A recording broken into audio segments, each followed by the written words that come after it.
Hi అండి, అందరూ బాగున్నారా? నేను చాలా బాగున్నానండి. ఈరోజు మీ ముందరికి మంచి రెసిపీతో వచ్చానండి. దబ్బకాయ ఊరగాయ అండి. ఇగోండి, ఈ దబ్బకాయలు మీకు ఎంతమందికి తెలుసు? ఈ దబ్బకాయతో మేము స్వీట్ ఊరగాయ చేస్తామండి. దానికి కావలసిన పదార్థాలు చెప్తాను రండి.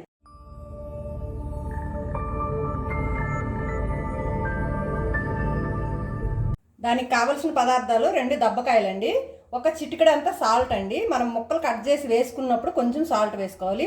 దానికి 1/2 కేజీ బెల్లం అండి, ఒక 3 స్పూన్లు కారం అండి, 2 స్పూన్లు ఆవాలండి, ఒక 2 స్పూన్లు జీలకర్ర అండి, ఒక 10 ఎల్లుల్లి రెబ్బలు, ఒక 5 ఎండుమిరపకాయలండి. అంతే. ఈ దబ్బకాయలు శుభ్రంగా కడుక్కుందామండి, ఎందుకంటే చెట్టు నుండి వస్తాయి కదా, చక్కగా కడుక్కుందాం. కడుక్కున్న తర్వాత చిన్న చిన్న పీసెస్ కట్ చేసుకుందామండి మనం.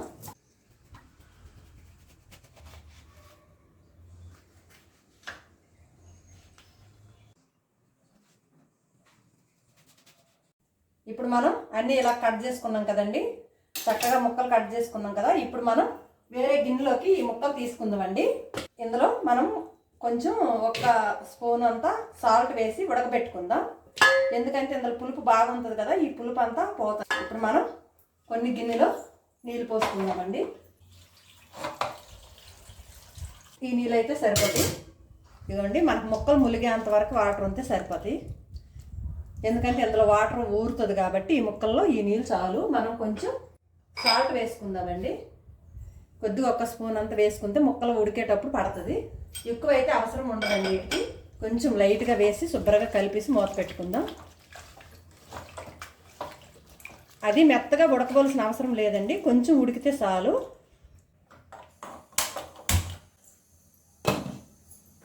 చూడండి, ఇప్పుడు మనం ఉడికిందా ఉడకలేదని చూసుకోవచ్చు. ఉడికిపోయాయండి, మరీ మెత్తగా ఉడకవలసిన అవసరం లేదు. ఇప్పుడు మనం ఒక చిల్లి ప్లేట్లోకి వంచుకుందామండి. ఇవి అయిపోయింది. మనం ఒక చిల్లి ప్లేట్లోకి వంపుకుందామండి. మనం ఈ నీళ్ళల్లో ఎగిరిపోయిన తర్వాత ఒక 5 నిమిషాలు ఎండకు పెడతామండి. ఇప్పుడు ఎలాగో ఎండ ఉంది కాబట్టి ఎండకు పెట్టాలి. ఒకవేళ ఎండ లేదనుకుంటే 10 నిమిషాలు గాలికి ఇలా పెట్టిస్తే సరిపోద్ది. ఇవి కొంచెం ముక్క గట్టి పడుతుంది. ఇప్పుడు మనకి ఎండ ఉంది కాబట్టి నేనైతే ఎండలో పెట్టుకొని వస్తానండి. ఇప్పుడు మనం ఒక గిన్నె తీసుకుందామండి, అందులో మనం 1/2 కిలో బెల్లం వేసుకుందాం. ఆ ముక్కలు చక్కగా వెండుతున్నాయి కదండి ఎండకి. ఇప్పుడు మనం కొంచెం ఒక చిన్న టీ గ్లాసుడు వాటర్ వేసుకుందామండి. వేసుకొని మనం చిన్నగా పాకం పట్టుకుందాం ముక్కలు ఆరేలోపు.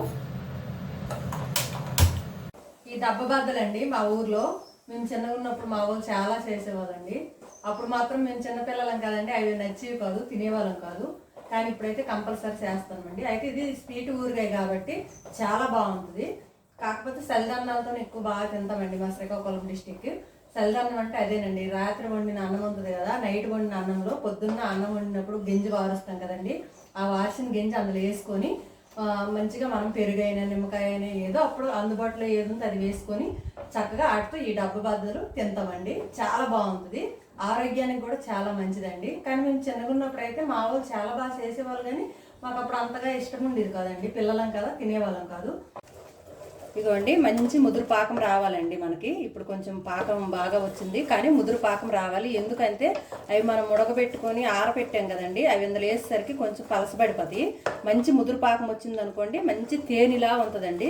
ఈ ముదురు పాకం వచ్చిన తర్వాత మనం ఇందులో కారం, కొంచెం చిటికెడంత జీలకర్ర మెంతుల పొడి వేసుకోవాలండి. మంచి పాకం వచ్చింది కదా, ఇగో ఇలా రావాలండి. ఇప్పుడు మనం కారం వేసుకుందాం. ఇగోండి, కారం వేసాను. రెండు కాయలే కాబట్టి 3 స్పూన్లు కారం పడుతుందండి. ఇది స్వీట్గా ఉంటుంది కదా అని అనుకోకండి, చాలా బాగుంటుంది. మనం ఇందులో కొంచెం ఒక చిటికెడంతా జీలకర్ర మెంతుల పొడి కూడా వేసుకుందాం. మనకు ఒక 3-4 కాయలు అయితే 1 టీ స్పూను జీలకర్ర మెంతుల పొడి పడుతుందండి. కానీ చాలా బాగుంటుందండి ఇది. మళ్ళీ తెల్లవారి పరగడుపును కూడా చాలామంది తింటారండి పెద్దలు. ఆంబం చేయదు అంటారు కదండి, మనం తల తిరిగినట్టు వామిటింగ్ అయినట్టు అవుతుంది కదా, వాటికి కూడా ఇది హెల్త్ పరంగా చాలా మంచిదండి. ఇదిగోండి, ఈ పాకం వచ్చింది కదా, ఇప్పుడు మనం ముక్కలు కలిపేసుకుందాము. ఆరిపోయిన ముక్కలు తీసుకొచ్చి ఇందులో వేసుకుందామండి. ఇప్పుడు మనం చక్కగా ముక్కలు ఆరిపోయినాయి చూడండి, ఈ ఆరిపోయిన ముక్కలు అందులో కలుపుకుందామండి. వేసి కలుపుకుందాం. ఇప్పుడు కలుపుకున్నాం కదండి, మనం స్టవ్ కట్టేసి పక్క పెడదాం. మనం పోపు వేసుకుందామండి. ఇప్పుడు స్టవ్ మీద కడాయి పెట్టుకొని పోపు వేసుకుందామండి. కొంచెమే కాబట్టి ఒక 3 గరిటెల ఆయిల్ వేసుకుందాం, ఎక్కువ వద్దు. మనకి కొంచెం ఆయిల్ హీట్ అవ్వాలి. హీట్ అయిన తర్వాత ఆవాలు, జీలకర్ర, వెల్లుల్లి రెబ్బలు వేసుకుందాం. ఆవాలు వేస్తానండి.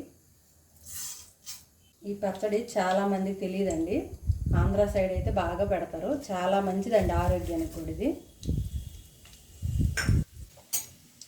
ఆంధ్ర సైడ్ అయితే టిఫిన్లో కూడా ఈ దబ్బకాయ పచ్చడి అనేది వాడతారండి. చాలా బాగుంటుంది. వెల్లుల్లి రెమ్మలు వేసుకుందాం. ఇప్పుడు మనం ఎండుమిరపకాయలు కూడా వేసుకుందామండి కొంచెం వేగిన తర్వాత. కరివేపాకు కూడా వేసుకోవచ్చండి. నా దగ్గర అయితే ఇప్పుడు కరివేపాకు లేదు. ఎండుమిరపకాయలు మాత్రం మంచిగా వేగాలి. వీటికి పోపు దినుసులు కూడా ఏం వేయొద్దండి. ఇవే ఆవాలు, జీలకర్ర, ఎండుమిరపకాయలు వేసుకుందాం. అంటే అయిపోయిందండి. మనం ఈ పోపు అనేది ఆ పచ్చడిలో కలుపుకుందాం.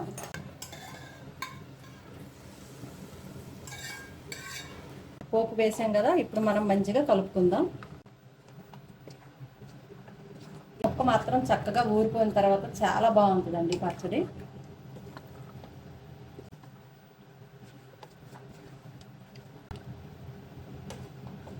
చూసారా కదా ఫ్రెండ్స్, ఈ దబ్బకాయ పచ్చడి ఎలా చేసుకోవాలో దాని విధానం అంతా చెప్పాను కదండి.